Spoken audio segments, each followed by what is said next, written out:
اچھا علی بھائی، آئی وی ایف اور آئی او اے جو ٹریٹمنٹ ہے ایک مرد اور عورت کے سپرم کو ملا کے بچہ پیدا کرنا، اس کے بارے میں شرع حکم کیا ہے؟ اور ابھی ٹیکنالوجی یہ بھی ہے کہ آپ اپنی مرضی سے جنس بھی سلیکٹ کر سکتے ہیں، لڑکا یا لڑکی. جی کریں، ضرور کریں. جائز ہے کہ ناجائز؟ جی کیوں ناجائز کیوں ہوگا؟ ناجائز کہنے کے لیے کوئی دلیل چاہیے؟ صرف اس میں یہ چیز ہے کہ جو دو مرد و عورت آپس میں میاں بیوی ہیں، اس میں کسی تیسرے کی انوالومنٹ نہیں ہونی چاہیے، اس اعتبار سے کہ سپرم یا اووری آپ یوز کریں. بالکل. تیسرے کی انوالومنٹ یہ ہو سکتی ہے کہ یہاں سے سپرم لیا، یہاں سے اووری، اور اس کو ملا کے کسی کنٹرول انوائرمنٹ میں رکھا، اور جب وہ میچور ہو جائے ایمبریو اور دوبارہ سے وہاں رکھ دیا، بالکل ٹھیک ہے، لیکن رکھنا ادھر ہی ہے. ٹھیک ہے، کسی تیسری عورت کا والا معاملہ نہ ہو، تو پھر کوئی حرج نہیں ہے. یہ اللہ تعالیٰ نے آپ کو ٹیکنالوجی دی ہے، آپ اسے یوٹیلائز کریں. دیکھیں نبی الاسلام اس معاملے میں اتنے ٹالریٹ کرنے والے تھے کہ بخاری مسلم میں حدیث موجود ہے، نبی الاسلام نے فرمایا کہ شفا 3 چیزوں میں ہے، شہد کے اندر، اور کپنگ کے اندر، اور داغ لگوانے کے اندر. لیکن نبی الاسلام نے فرمایا میں تمہیں داغ لگانے سے منع کرتا ہوں. لیکن مسلم شریف میں 2 حدیثیں اوپر تلے کہ ایک صحابی کو جب تیر لگا ان کا خون نہیں رکتا تھا، تو نبی الاسلام نے اپنے مبارک ہاتھوں سے داغ لگایا. یعنی وہ منع کرنا حرمت کے درجے میں نہیں تھا، پریفریبل تھا. وہ داغ ہی ہوتا ہے کہ وہ لوہے کی کوئی گرم کر کے نا سلاخ اس پہ لگائی جاتی ہے، وہاں سے گوشت روسٹ ہو جاتا ہے، پھر خون نکلنا بند ہو جاتا ہے. یہ جب چور کے بھی ہاتھ کاٹتے ہیں نا تو فوراً اسے گرم تیل میں ڈالا جاتا ہے، ادروائز تو اگر وہ خون نکلتا رہے تو وہ تو ڈیتھ ہو جائے گی اس کی، فوراً خون لاس ہو جائے گا. تو نبی صلی اللہ علیہ وسلم اتنا ٹالریٹ فرماتے تھے. مسلم شریف میں اوپر تلے 4 احادیث ہیں، اور ان کے اوپر پتہ ہے ہیڈنگ کیا ہے؟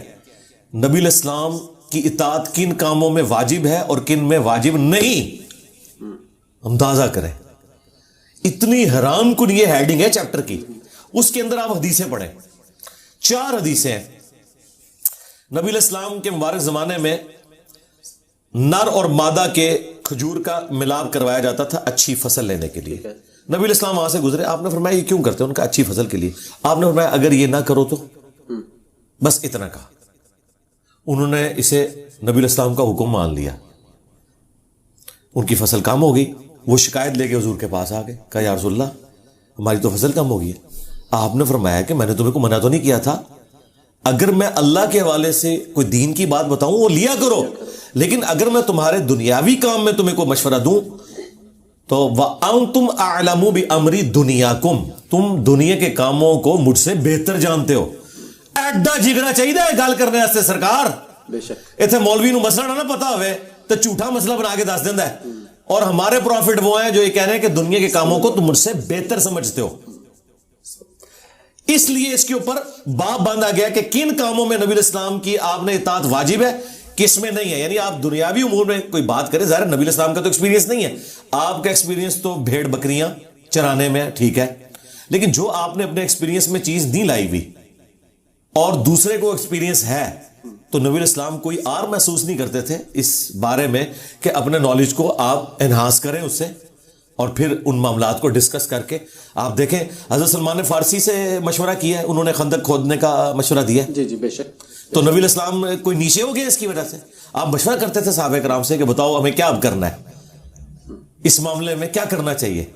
تو لیڈر وہ ہوتا ہے جو اپنی لیڈرشپ کو سائڈ پہ رکھتے ہوئے ان معاملات میں اپنے ساتھیوں کو ساتھ لے کے چلے. اور قرآن میں ہے نبی الاسلام کو اللہ تعالیٰ نے حکم دیا، غزوہ احد کے موقع پر صحابہ کے غلط مشورے کی وجہ سے یہ فتح شکست میں بدلی تھی.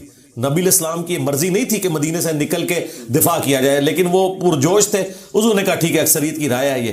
اس کے باوجود پلس وہ جو 50 تیر اندازوں کو بخاری میں آتا ہے، نبی الاسلام فرمایا تھا کہ چیل کوے ہمارا گوشت بھی اٹھائے نا، تم نے نہیں یہ درہ چھوڑنا. اس سے زیادہ کوئی سمجھا سکتا تھا، لیکن پھر بھی انہوں نے درہ چھوڑ دیا.